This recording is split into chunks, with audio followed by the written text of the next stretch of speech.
Beavers are back as the government gives the go-ahead for them to be re-released in England to help with flooding and biodiversity.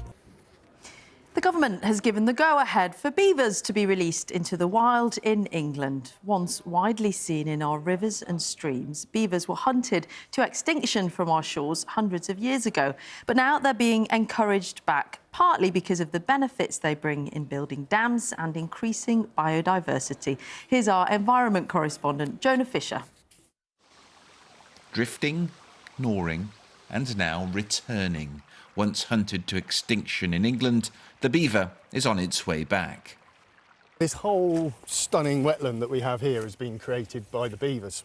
In Devon, they've been running a test project with beavers who were illegally brought here more than a decade ago.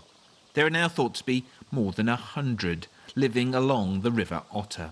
And they've been re-engineering the ecosystem by digging channels and building dams.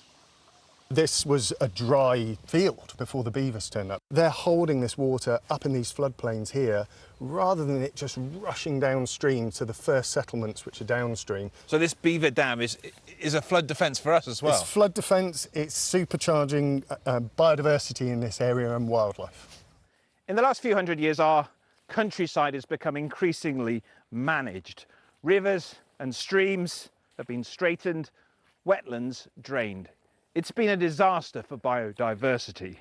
The hope is that the return of the beaver will bring a messiness, a chaos back to our natural world, creating the pools, ditches and bogs where other creatures can thrive too. So from today, the rules have changed. Beavers can now be released into the wild in England if the right conditions are met. This is an incredibly exciting moment, a real landmark for nature recovery in England, bringing back a missing animal that's been absent for centuries and an animal that we know will bring huge benefits for the rest of the wildlife that is already depleted across much of England. Not everyone is excited by all those beaver dams. Though generally supportive, farmers want robust plans in place to manage the beavers and the damage they can bring. We've seen properties flooded, farmland flooded, we've seen people's trees in their gardens felled.